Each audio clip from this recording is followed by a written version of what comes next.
Subscribe to my channel and hit the bell icon so you never miss any video from my channel. Yo! On LCameraTV, make sure you like, subscribe, and share with y'all cool things like Facebook and Reddit and Instagram and wherever else. And guys, don't forget to hit the bell notification, man. Hit the bell icon so you never miss a video. I upload randomly, so definitely hit the bell notification. I don't want you guys to miss out. Definitely hit the bell notification, man. When you see the squiggly lines, you know you have been notified. And guys, we got some more bad news. And it's not news that we didn't expect, but it's still bad news nonetheless, man. So definitely gotta get into that. One of our old linemen obviously has been put on IR. We'll talk about that. The Carolina Panthers signed somebody else to fill that position. And just we're gonna talk about, you know, the team as a whole and what I see as far as the injury situation. So got a lot to talk about, guys.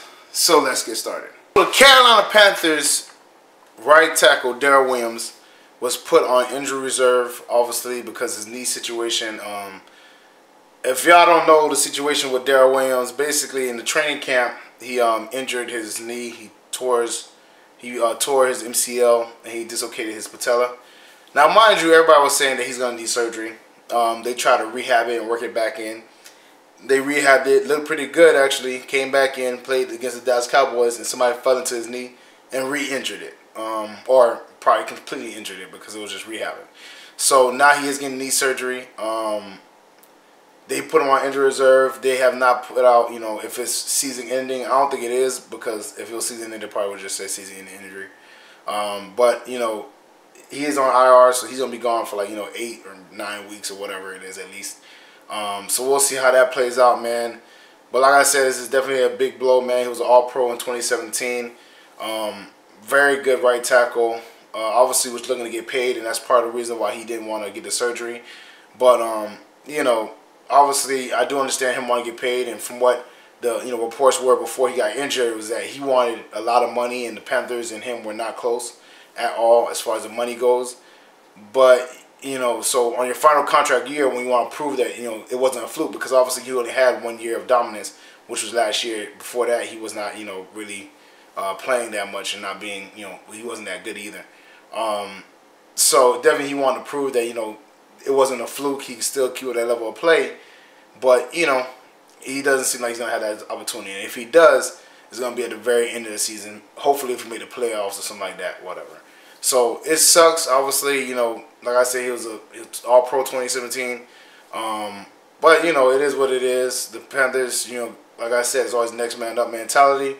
I still think we can still have a productive season. It is going to be harder with him and, you know, Greg Olson's situation, because both of those guys are, like, very good players, especially Greg Olson. You know, he's invaluable to the team. He has a great rapport with Cam Newton and all that stuff. So it sucks, man, but, you know, that's football, man. You know, things happen. Obviously, we almost seen Aaron Rodgers go down. There's a few people who, you know, went down. So, you know, that's football, but, you know, hopefully he can come back, you know, sometime this year and actually be healed and healthy so he can actually perform, you know, to his ability. But we'll see how that plays out. They definitely said last time, before they put him on IR, that he was out indefinitely. But indefinitely doesn't necessarily mean out for the season, because they would say he was out for the season. So we'll see how that plays out, man. But all I know for now is that he's been put on injury reserve, so we at least not going to see him for like 8 or 9, maybe longer than that. So because of that move of them putting Daryl Williams on IR, the Carolina Panthers went and signed the offensive tackle Chris Clark from obviously free agency. The Carolina Panthers were very, you know, barren at a tackle position. Obviously, Matt Khalil got injured. He's out.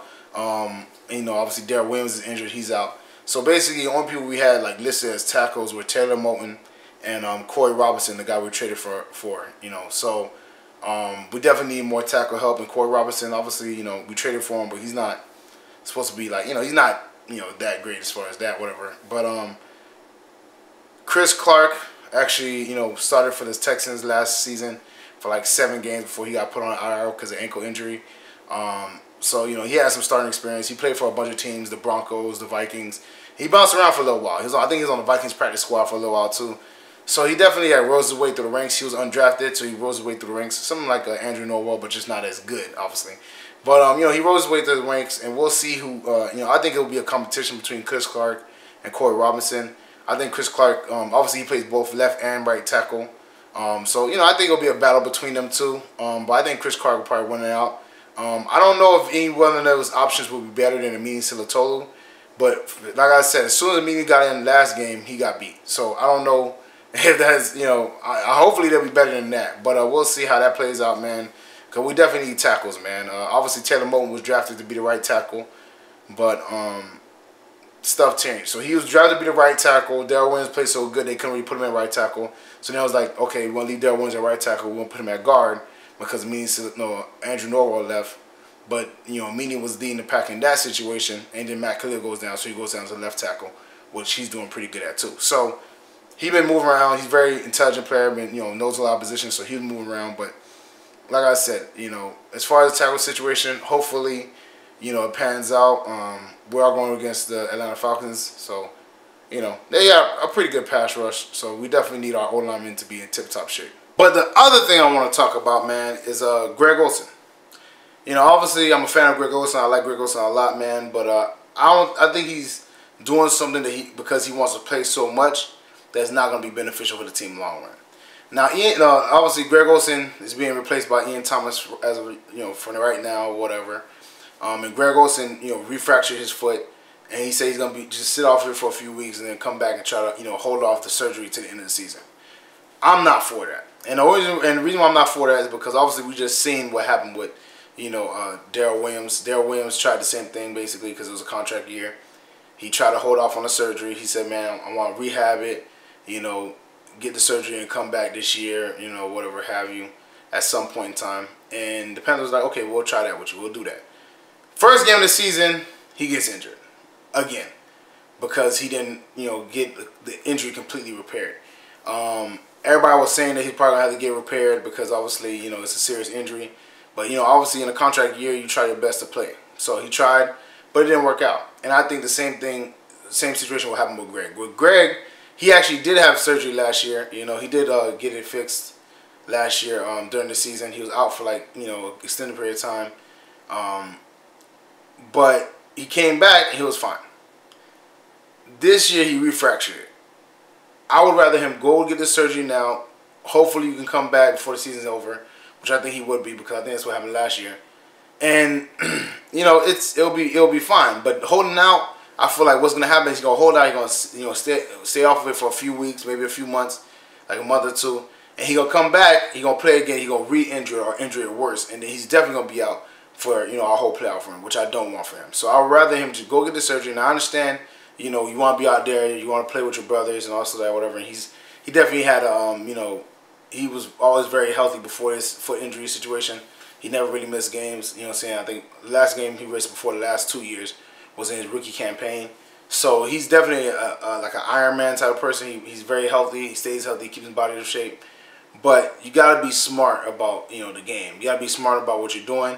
Because, you know, the level of the game can get you in a bad situation. You can be, okay, you know, I want to play, but if you're not healthy, why would you, you know, come out and play? You know, one is because you're not going to be playing at full strength, so, you know, you're not going to get the same targets or same, you know, everything that you would get before because obviously you're not at full strength. And two, you might be a liability because if you can't, you know, block effectively on that foot, or you can't run routes effectively, because every time he tries to run a route, or last time he ran a route, whatever, he stepped and then he refractured it. So I would advise Greg to, you know, actually get the surgery, do it the right way, man, because obviously we've seen Daryl Williams trying to, you know, push past it and then he re-injured himself. So I don't want Greg to re-injure himself.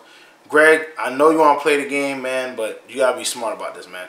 It's not about the regular season game. It's about the end game. It's about Super Bowl. It's about holding the Lombardi trophy, man. So I would prefer him to get the surgery. That's just me. Well, that's it for me, guys. Make sure you like, subscribe, and share with y'all cool things like Facebook and Reddit and Instagram and wherever else. And guys, get in the comment section, man. Let me know how you feel about the Greg Olson surgery situation, man. Do you think he should, you know, get the surgery or not? I think he should. I don't want him to, you know, re-injure it when he comes back because I think that will really hurt us in the long run. You know, do it the right way the first time so you won't have to redo it. That's how I feel. Tell me how you feel about the Daryl Williams situation, and do you think Chris Clark will be a good replacement, or do you think he will be the replacement and not Corey Robinson or Amini Silatolu? Get in the comment section. Let me know how you feel about those things. Check out the LCameraTV apparel, shirts, hats, mugs, all type of cool things. That link is in the description below. Support the channel, support me. You already know what it is. Check out the Patreon page. you know, exclusive content, blooper reels, all kinds of cool stuff, man. Check that out. That link is also in the description below. Share this with all your Panther family, friends, anybody Panther related, anybody football related, anybody NFL related. Also, man, check out my dog Renan video. It's at the end screen. It's at the very end of my video, man. And you know, I think you guys really like him. Very funny dude, very talented. And he has a video I think you guys really be interested about with Naomi Osaka. Definitely check it out, man. I think you guys really like it, man. And I had to get into this, man. There's a guy in my comment section, man, that's, you know, has been talking about the Daryl Williams situation, and he's saying Daryl Williams played horribly last year, or he played bad or whatever, and he says that Daryl Williams gave the last sack of the game against the Saints. Now, first of all, the reason why I want to get into this is, one, there's just a lot of things that made us lose that game. Graham Gano missed a field goal. Kevin Clay dropped a touchdown pass. Devin Funchess dropped a touchdown pass.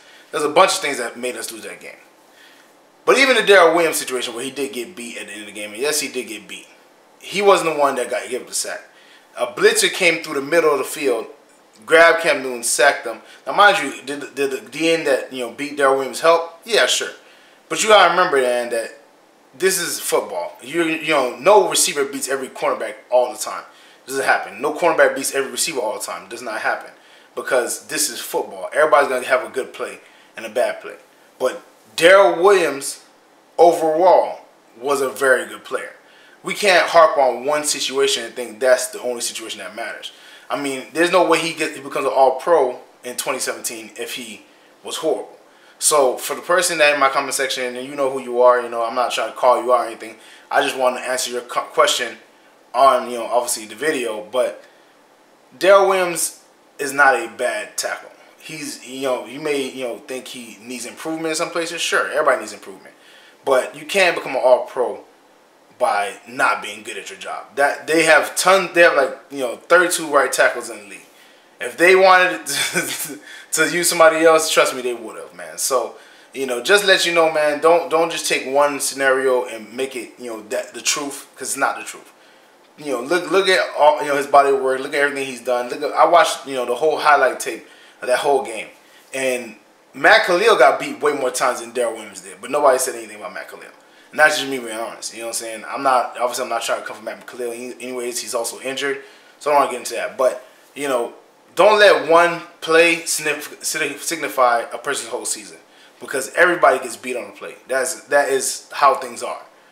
But your overall work, your overall season, like Cam throws picks, but his overall game, in that situation was good. So don't just take one situation and run with that, man. So thank y'all for everything y'all do. Obviously I had to get into that because I've sent comments to him before, and he keep on harping on. So I just want to address that here. Thank y'all for everything y'all do. Thank you for all the support, man. And I'm okay with y'all saying your opinion, man. But I'm also okay with disagreeing. So thank y'all for all the support, man. And I'll see y'all next time. Peace.